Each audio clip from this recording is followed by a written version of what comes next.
Hello and welcome to Brodual. This time we have something a little different. We often receive requests to cover some of the overhaul mods, but because of their size they can't really be covered in the normal way that we cover mods. The size of overhauls also tend to be daunting, so some people avoid them because they don't fully understand what they change or the effect they have in game. So we've decided to break them down into parts, giving each section a theme and covering what they change in small bites, similar to how we cover regular mods. So hopefully with each mini-series, people will be able to understand and enjoy some of the overhauls we've enjoyed playing in Skyrim. This is the introductory video that'll explain what the overhaul tries to achieve, as well as how we're going to break it down throughout the series. The first overhaul that we're going to cover is the Requiem mod, otherwise known as the role-playing overhaul. The mod aims to offer an immersive role-playing experience. That basically means the world of Skyrim no longer entirely revolves around the player, and instead it's now a de-leveled world. The vanilla game offers a leveled experience, meaning that for the most part, no matter where you go, the world will shape around you and the level you're at the time. The good thing about that is it means you can do anything you want to without having to worry about something you can't beat, because most challenges will mold themselves around the stage you're at in game. The mod's de-leveled world and role-playing experience means that most things in the game play a role, which always remain the same regardless of the player. It's reminiscent to the older RPG titles where things didn't always go to plan. Having a role-playing experience also means there's a level of realism that isn't in the vanilla game. For example, the mod adds clear and distinguishable features between the different armor types, as well as adding new skills and perks to open more direct paths and roles you can take on your adventure. The mod comes from a group of authors that have spent well over 2,000 hours of development time to create the mod. For the de-leveled world to work properly, other changes have had to be made. They include changes to balancing, the interface, aesthetic adjustments and loads more. We're going to cover the 1.7.2 version of the mod and we're going to break it down into 7 sections, with a video for each section. We decided to start with Requiem because the authors have kindly broken down the mod into sections already in their readme file, but it's quite a lot to take in by itself, so hopefully this mini-series will help. In the next video, which will be up soon, we'll focus on the new leveling system. It'll cover exactly how the de-leveled works and how it fits into the game, as well as the effect leveling up your player has on the game. After that we'll continue with skills and perks and then onto the rest of the sections that you can see on screen now. Requiem offers an unleveled approach to Skyrim, and unlike the vanilla game, nearly every leveled aspect of the game world is now static. That basically means that how the world reacts and the things you'll find in the world will no longer shape themselves around your character. It also means that enemies and allies are no longer limited by your level, and you'll be able to find any enemy in the game from level 1, as long as you're in the right place at the right time. In the vanilla game, random encounters and certain enemy locations like bandit camps will mold themselves around your character's level, but Requiem changes that so enemies will mostly have a fixed skill level and difficulty. So for example, bandits will be roughly as strong as other bandits continually during your playthrough. So enemies remain the same throughout the game, but in order to still keep things challenging, most enemies have been broken down into tiers of difficulty. So animals, bandits and townspeople are all lower level enemies that should be manageable from the start of the game. But if you see Draugr, Hagravens or Dwemer automatons, then you'll need to think twice before heading into battle. And don't even bother fighting the most fierce of beasts like werewolves, vampires and dragons until you're both highly skilled and are fully prepared for the fight up ahead. The overall effect this basically has on the game is that you won't really know how strong an enemy is until you fight them. But if they look tough, then they probably are. A heavy arm bandit is now much more scary than a bandit only wearing fur armor, but we'll go into more detail on equipment in a later section of the series.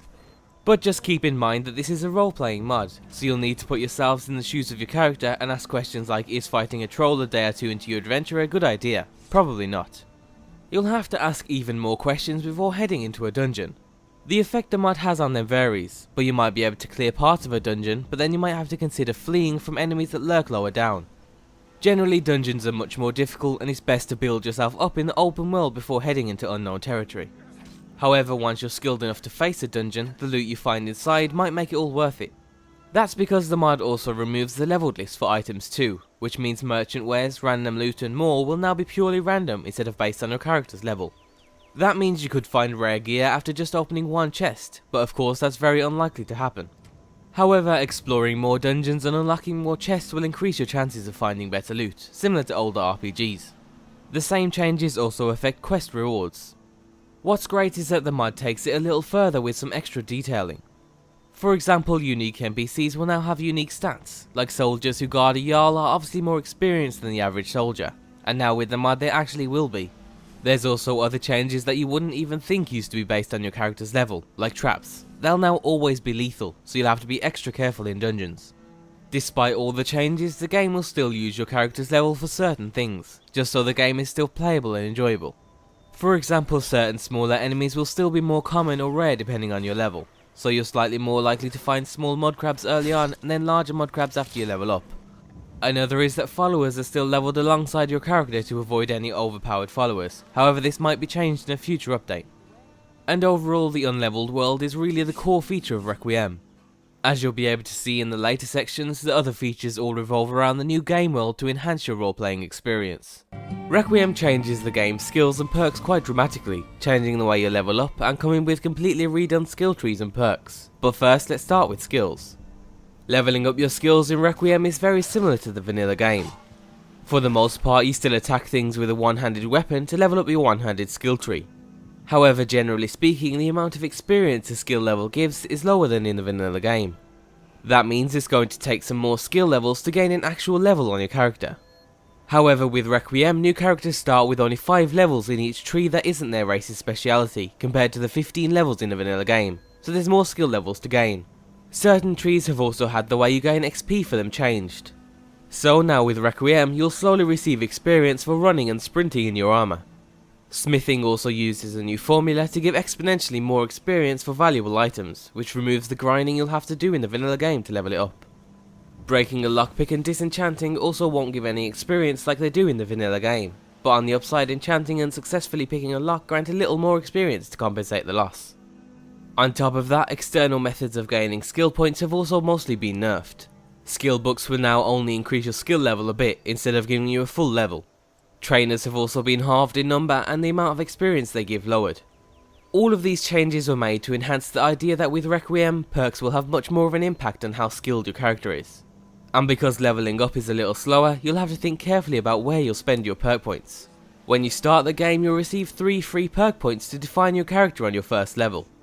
So after you escape Halgan, you can head into the skills menu to find completely redone perk trees, with new perks that come with more fleshed out descriptions and effects. In the vanilla game, you'd normally see stats related to perk points, but Requiem wants to keep you immersed, and so descriptions of the perks are a little more cryptic. So, for example, instead of saying something like cremation causes 15 points of fire damage and causes enemies under level 10 to flee, the perk says, your fire spells burn so ferociously that foes are set ablaze, often causing them to run away in gruesome agony as their very skin becomes molten. The new descriptions work great for roleplaying, and we think it's a fantastic addition. The huge effect some perks have is undeniable, and you'll absolutely need at least one perk in some of the trees before you can reliably use anything related to that tree. For example, armors will drain your stamina for just wearing them if you don't have the right perks. It makes wearing heavy armor so impractical that you'll absolutely need to spend one of your first 3 perk points in a heavy armor tree if you want to start the game with some heavy armor. The same goes for most of the other trees too, like enchanting, lockpicking, blocking and sneaking. Basically any skill that a regular Joe wouldn't have won't be feasible on your character until you invest a perk point or 2.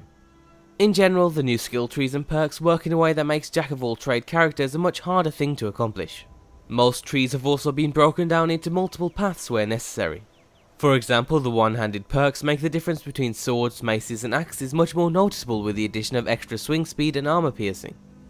The same goes for the speech tree, which is now broken down into the normal speechcraft tree and another line that'll improve your character's skill in shouting. The magical trees are also unique in that as you unlock certain perks, you'll also have to choose between different spells to learn. The heavy armor tree also lets you take 2 paths, one that focuses on a heavily armed physical character, and the other that lets you take on the path of a battle mage. Certain trees, like the illusion tree, split off and then meet back again later, which means you'll need all of the perk points down both lines to unlock the final and more powerful perk. There's so many more unique perks that the mod adds, but we'll let you discover those for yourself in game. And overall, how an overhaul mod changes the skills and perks is always interesting, and Requiem changes are no different. The unique descriptions are also very fun to read, and we really like that you don't exactly know what you're getting before you spend a point. Requiem not only changes a variety of different magical features, but it also adds over 100 new spells for you to learn. On top of that, there's also extra changes to shouts and other magical features like the standing stones and shrines. But first we'll start with the changes to spells. For the most part, all existing spells have been redone so they fit the mod better. Some have had their graphics changed, others come with slightly adjusted effects, and a lot of tiered spells have been renamed in a way that's more similar to older RPGs. For example, instead of healing and fast healing, it's now heal self and heal self 2. Not only is it reminiscent to older games, but it also works great for keeping your spells neatly sorted in the spells menu. Casting spells has also been changed, so that stamina is now taken into account, and if your stamina is very low, then the spell's magical cost is doubled. It also ties into your armor, so if you're wearing heavy armor, then it'll cost more magicka to cast your spells. But as we mentioned in the previous skills and perks video, the heavy armor skill tree comes with a branch focusing on battle mages. So if you invest a few perks, you can not only decrease the magicka cost, but you can also increase your character's skill when casting in heavy armor. Most spells will now also grow and improve alongside your character, because as you level up in each magical schools, spells that fall under each category will slightly improve. Certain spells have also been removed from common vendors entirely, and they've now been reintroduced through the new perk system, another feature we briefly covered in the previous video. Basically, certain perks in the magical trees will open up a window that lets you choose between a few different spells. And on top of the new way to gain spells, you'll also be able to find about 100 entirely new spells scattered across the world. They're spread quite evenly throughout the different magical categories, and while some are very similar to the vanilla game spells, others are more unique and come with their own scripts. On screen now you're seeing an example from each category, and they include an alteration spell that negates falling damage, a conjuration spell that allows for teleporting in combat, a destruction spell that torments the enemy with ferocious lightning, an illusion spell that forces the target to commit suicide, and a restoration spell that heals you slowly over time for several hours in game. Many of the vanilla enchantments have also been edited, and there's also quite a few new ones too. One of our favourites is called Spellbreaking, an enchantment that dispels all magic from the target, turning any weapon into the ideal magical destroying tool. Requiem also changes shouts, but in a way that keeps it true to the vanilla game while also opening up the possibility for growth. So now when doing certain things you'll receive slight permanent cooldown bonuses. For example, after shouting an X amount of times you'll receive a bonus. The same goes for leveling up your character and learning a variety of new words. It's basically designed so that as you play through the game and as you use your voice more, you'll actually notice some sort of growth in your character's shouting skill. And on top of that, as we also mentioned in the previous video, the speech tree now has a shouting branch that'll help increase the potency of your shouts even further. As we also mentioned in the previous videos, Requiem puts emphasis on playing a role and taking a particular skill path. That idea is enhanced even further with the overhauled standing stones. In the vanilla game you get to mix and match between the different stones at any time, but with Requiem the stone you pick will be fixed for each of the three categories, the mage, the warrior and the thief. So once you pick you're locked in forever. But on the upside your loyalty is rewarded with greater buffs for each of the stones, and we'll leave you to discover the exact stats of those buffs for yourselves in game. Another fantastic change affects the shrines of the divines. Requiem slightly changes the buff of the shrine so it lasts a little longer, but on top of that you'll also be rewarded with additional buffs if you please certain gods during your playthrough.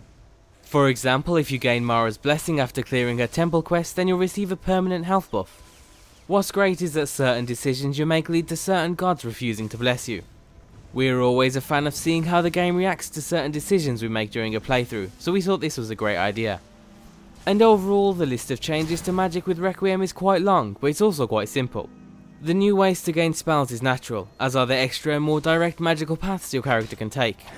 So if you're not really a magical player in the vanilla game, then maybe Requiem can pull you away from your normal playstyle. Just like perks, your health, magicka and stamina now play a much bigger role. Similar to older games, they'll now give passive buffs, with magicka representing willpower and intelligence, stamina standing for dexterity, part endurance and speed, and health also reflecting your raw physical power. So for every 40 points of each attribute you'll receive different passive buffs. So for magicka you receive magical resistance and regen. For health you receive a damage increase with melee weapons as well as an increase in carry weight. It also increases your resistance to poison and disease. And finally stamina increases your damage with bows, your movement speed and again your resistance to poison and disease. So that's just something to keep in mind as your character levels up and grows during your adventure. For the most part, combat now varies a lot more depending on what you're fighting, the equipment you're using and how skilled your player is. Just like a large portion of Skyrim with Requiem installed, the difficulty is also now static so turning it up or down won't have any effect. There's so many more details to take into account, on top of the fact that enemies are now unleveled and continually play the same role throughout your playthrough. So after you just escape Helgen, bandits will be just as strong as they are after you've visited the Greybeards, or even after you've participated in the Civil War. And because of that, it means you can pull together some sort of tactics before fighting a particular enemy. Most people who first try Requiem without fully understanding the changes will leave Helgen and run straight into the 3 wolves near Riverwood, thinking they'll be a piece of cake, but realistically they'll be lucky to escape with their lives. Stamina is now a much bigger thing to take into account. As we also covered in the skills and perks video, your stamina will drain faster depending on the amount of equipment you're wearing unless you're invested in the right perks. Stamina will now also be drained by jumping and swimming, similar to older titles, so thinking you can escape a wolf's bite by leaping to a high ledge is no longer a valid tactic. There's also now a new disarming system, and if your stamina is empty, then every time an enemy hits you there's a small chance you'll drop your weapon. Bows and crossbows can even be broken if you're bashed while holding them, forcing you to switch to a melee weapon to engage in melee combat. However, on the upside, arrows are much more deadly and you can take unarmoured human targets down in 1 or 2 hits. However, you'll have to think twice about using a bow against a heavily armoured target, and you'll also have to take into account how skilled your character is in archery. If you don't have the right perks, the damage will drop significantly the further the arrow travels. Staggering and bashing has also been changed. You can no longer guarantee a bash on your enemy with a shield or power attack, and it'll only trigger if you time it correctly. So for a bash to happen, you'll need to hit them just before the enemy is about to strike. It's quite hard to do against enemies using one-handed weapons, but you can always save your bashes for when the enemy is readying a power attack. Knocking an enemy back also depends on a variety of other things, including their armor rating, the type of enemy, whether they currently have an armor buff, or whether they're currently blocking or using a ward. On top of that, armor now plays a much bigger role, and as long as you have the right perks invested, then heavy armor is great against incoming arrows and enemies wielding swords. But armor piercing is now a much bigger thing, and axes and hammers will smash through iron armor as if it were leather. One major thing to take into account is that all of the changes I've mentioned so far apply to NPCs too. So enemy archers are extremely dangerous, and you'll have to either take them out before they see you, or wear some heavy armor if archers are lurking in the distance. We also found that charging right at them to disarm the enemy is a valid tactic too. Human NPCs are also much smarter than they are in the vanilla game, and they now actually fight for their lives. So they'll grab the best weapon possible, they'll block, bash, stock up on potions and poisons, and they'll even flee if they don't think they have a chance of winning.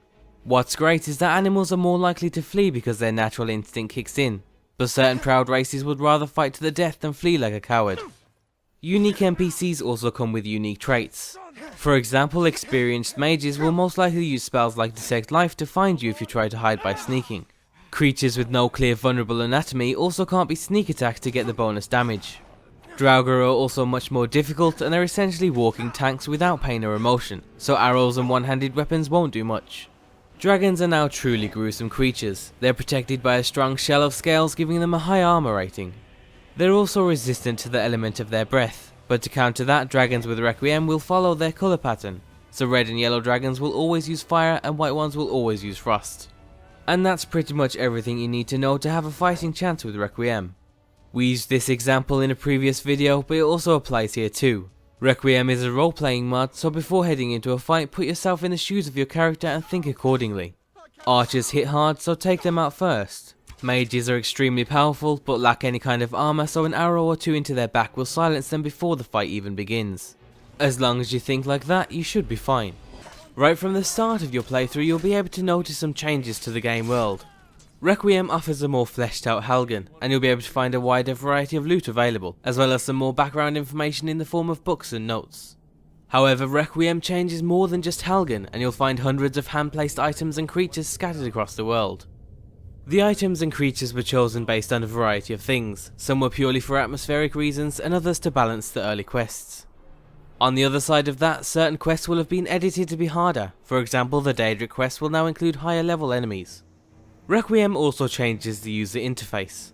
In general, it removes anything that suggests you're actually playing a game. So, for example, any HUD related loading screens have been removed, and you'll now only receive lore friendly messages. Player messages have also been changed from third person to first person, so you'll be able to hear your player's thoughts on certain situations.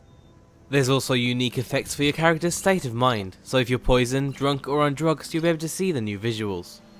And of course, as you've probably noticed, Requiem comes with its own RPG themed font. The mod also wants to promote exploration, and to do that it disables your ability to fast travel. It also slows down the game time by half, so now every 1 minute in real life is 10 minutes in game instead of 20. However, to make up for the lack of fast travelling, the mod makes a variety of changes to horses. You can now store items in your horse's saddle. They'll sprint for much longer and faster, and they'll avoid combat more often. So horses are now a viable option for long range travelling. On top of that, instant travel is still possible through carts and new teleport spells. Animals in general have been changed quite a bit. You'll now be able to find the same animal in a variety of different sizes. Animal factions have also been changed, so you'll encounter different animals like spiders and skeevers fighting each other if they get close enough. All animal loot has been changed to make it more realistic, so instead of gold you'll find things like fur, intestines and other natural items. The extra animal carcass loot works well alongside the changes to the races. That's because Orcs, Bosmer, Khajiit and Argonians now come with a new strong stomach ability that not only lets them eat raw meat, but also give them bonuses like regen. All races now come with different stats, from health, magicka, regen rates, unarmed damage, carry weight, speed and more. Many other racial abilities have also been changed and added. For example, Nords come with an ability called the Dragon Within, that lets them shout for 5 seconds without triggering cooldowns. And Wood Elves have a cannibalism ability that makes certain enemies drop special strange meat, which you can eat to gain buffs. We'll leave the rest of the abilities for you to read for yourself in the race menu. Werewolves and vampires have also had their fair share of changes. They'll both be able to make use of the strong stomach ability, allowing them to eat raw meat. On top of that, the changes made mostly focus on balancing realism and roleplay. Werewolves now have slightly tweaked abilities, so for example they're much less likely to be knocked back. They also have more health and are faster. Vampires have a much longer list of changes. They'll now receive much less damage from non-bladed weapons, and the amount of fall damage they take has been reduced. They also come with extra benefits like extra health and increased regen. However, most vampiric powers have been nerfed, and there's now much bigger penalties for being in daylight, so much that it could kill you depending on your vampiric stage. As we already covered in the skills and perks video, you'll need at least the starter perks before certain things like lockpicking or enchanting are viable. Trading is another feature that'll be hugely affected if you're missing speechcraft perks. Merchants can notice a sucker a mile off, and they won't hold back from ripping you off if they think they can. Merchants will now also carry a dynamic amount of loot depending on their location. So for example, you're more likely to find dwarven oil in the region of Markarth. Most stationed merchants will also have their wares stored in special chests, so if you're a master locksmith then perhaps you can get your hands on some great loot. Speaking of thievery, don't even bother trying to pickpocket anyone without the starter perks, otherwise you'll find yourself in a jail cell. You'll also have to take your armor into account. Sneaking up on somebody wearing it is virtually impossible unless you're a master in the art. There's a variety of other smaller changes too that were mainly made for role-playing purposes. For example, when you leave your player home it'll automatically be locked, so be sure to keep a hold of your key, otherwise you'll find yourself locked out. Cleared dungeons will also stop spawning any monsters, so after you're done you can claim it as your own home or hideout. There are so many more changes, but we'll let you discover them for yourselves in game. And that's the end of this section. With Requiem you'll find Skyrim is a place where no location should go unnoticed, and the mod offers a more fleshed out experience. The smaller changes are also nice too, and any role player will appreciate what the mod tries to achieve. Requiem makes a huge amount of changes to the vanilla items. We've already covered some of them in the previous sections, like the changes to potion names and the effect the different armor types have. But there's a whole lot more, and on top of that Requiem adds a load of other new items too.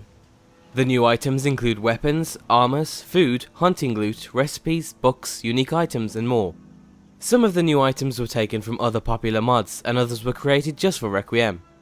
The new weapons include selected items from the Weapons of the Third Era mod, and they appear to have been chosen so that more variety is offered, but that they wouldn't pull you away from the vanilla weapons.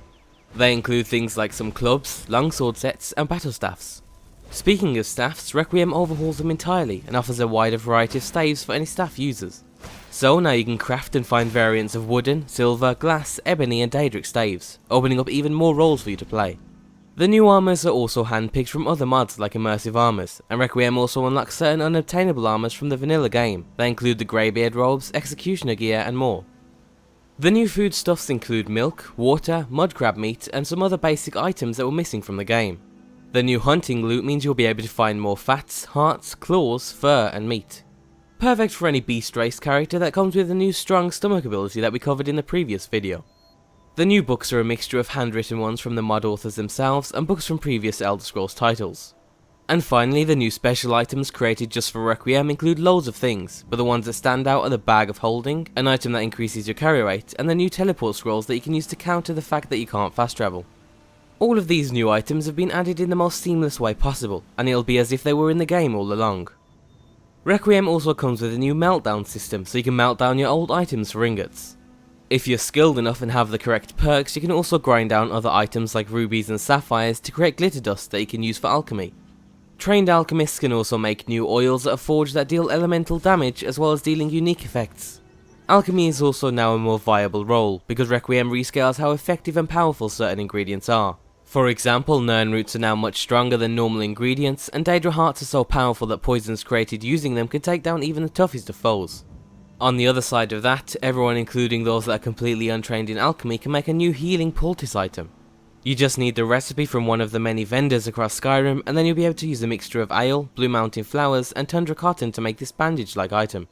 It's basically a new way for you to make use of basic potions without having to learn alchemy yourself.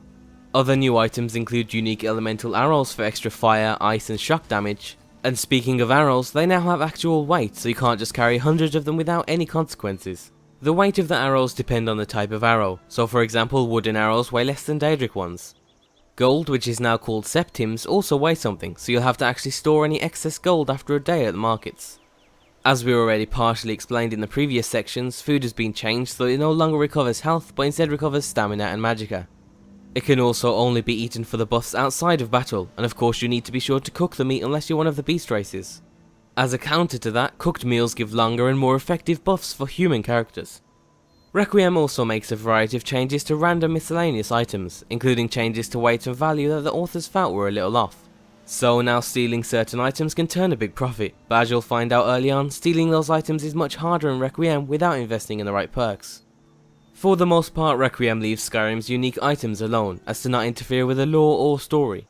However, it does make a few changes to items that he feels don't fully give justice to its description or legend.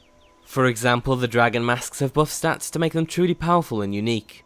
Certain Daedric artifacts have also received buffs or changes so that they fit better with Requiem. For example, the Ogma Infinium is supposed to give its reader demigod-like power, and in the vanilla game it gives you 30 skill points, but with Requiem it gives much bigger rewards that will let you discover for yourselves. The Wabberjack has also been enhanced with additional random effects that will also let you discover in game. And that's pretty much everything you need to know about the changes Requiem makes. On top of all the changes we've covered in the other sections, Requiem also comes with some bug fixes. They fix a variety of things, from small issues like objects not being placed properly, to bigger issues like enchantment exploits. It also fixes certain issues that might be considered glitches or bugs, like the muffle abilities not functioning correctly, and being able to steal the equipment an NPC is wearing. There's a bunch of other minor fixes, but it's completely compatible with the unofficial Skyrim patches, so you should use those too. In terms of compatibility, you'll inevitably run into issues for most types of mods. That's because Requiem touches on pretty much everything there is in the game, so any mod loaded after it will have an effect. But that doesn't mean you can't use mods alongside Requiem, and in fact, animation, interface and graphic enhancing mods should run fine. Many other popular mods like Alternate Start, Live Another Life, Frostfall and Realistic Needs and Diseases will also work alongside Requiem, but they might have unintended effects in certain areas. For example, you might not receive certain weapons or loot, or it might make the game too difficult or easy in certain areas. The best thing to do if you plan on running Requiem with other mods is to first check the handbook. Requiem has recently switched to using a handbook to outline the different features, as well as to include any extra information to help you during your playthrough. It also includes troubleshooting guides, so if you ever encounter an unusual bug, then you should be able to find something in the handbook. There's also loads of pages covering the changes to certain game mechanics and formulas, so if you're interested in the nitty-gritty of it all, then you can find all of the information needed in the handbook. Once you've checked the handbook, you should then check to see if the mod comes with a compatibility patch for Requiem, and if it does, then you're in luck and there shouldn't be any issues. As of right now, there's a whole collection of compatibility patches available, allowing you to use mods like Realistic Needs, Immersive Weapons and Immersive Armors without any real issues. There's also compatibility patches for Hearthfire and Dragonborn, which currently aren't supported by the main mod. And there's even patches for bigger mods like Falskar, so if you're interested in that, then you can find links in the handbook. The only popular mods the author recommends you stay away from are the Monster mod, the Third Era Attributes mod, and any other major overhaul. During the entire series, we've mainly focused on the default settings of the mod, but you can actually control some of the most controversial features, like not being able to fast travel, by toggling them off or on in the mod menu. So if you're interested in tweaking a few things, then be sure to check the mod menu for any features you can control. There's also optional files when you install the mod, giving you even more control over what features are installed. And that's absolutely everything you need to know about Requiem. We definitely recommend you download the handbook, as it's an extremely helpful tool to re-jog your memory after watching through the series. And we hope those of you that have or will try Requiem will have just as much fun as we did when we played through it.